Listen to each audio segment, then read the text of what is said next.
gerakan melawan political genocide, Pak. Nah, Pak Sekjen melihat dari Partai Pandai seperti apa, Pak? Melihat dari Partai Perkasa yang juga ada partai yang lain ini seperti apa, Pak? Jadi gerakan ini kan berangkat dari keprihatinan kita bahwa ada upaya-upaya perampasan hak-hak politik dari partai, hak-hak konstitusional dari partai politik ya yang terjadi pada waktu pendaftaran partai-partai politik kemarin. Jadi KPU ya dengan perangkat sipolnya kemudian dalam pelaksanaannya bahkan tidak memberikan berita acara pada waktu pendaftaran partai ya, dan ini menurut kami sudah merupakan bentuk pelanggaran ya, pemberangusan hak-hak konstitusional partai politik. Padahal berita acara itu ya itu dibutuhkan untuk kami dapat melakukan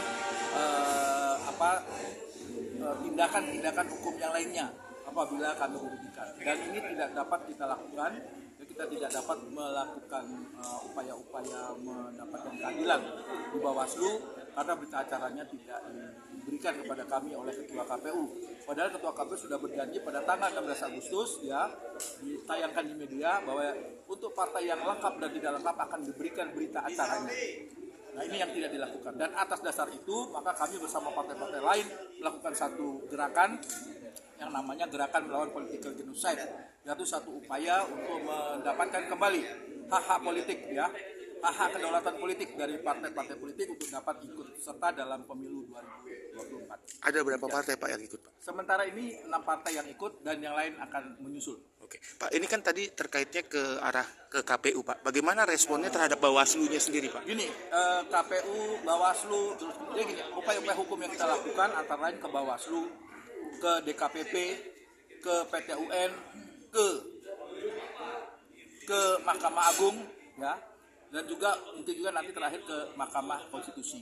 Itu langkah-langkah hukum yang sedang dan akan kita lakukan. Sampai sejauh ini, Pak, perkara Sedang dalam berproses. Apa aja, Pak, baik yang akan sendiri dinaikkan? maupun secara kolektif. Apa yang akan dinaikkan, Pak, maksudnya sebagai perkara itu? Apakah dari sipolnya saja atau dari kelengkapan dalam berkas? banyak hal. Ya, Contohnya apa aja, Pak? Yang pertama adalah bahwa seperti kita ketahui ya, dalam hierarki perundang-undangan bahwa KPU itu bukan pembuat norma, tapi dia pelaksana norma. Tetapi pada kenyataannya melalui PKPU, ya kelanjutannya pada Sipol, ya, KPU itu membuat norma hukum. Jadi bertentangan dengan undang-undang. Karena seperti kita ketahui yang membuat hukum itu hanya DPR dan Presiden melalui undang-undang. Sebagai pertanyaan terakhir, harapan ke depan, Pak, terutama dari 6 partai yang untuk deklarasi gerakan melawan political genocide ini, apa yang menjadi sebuah harapan ke depan, terutama mungkin dari seperti kata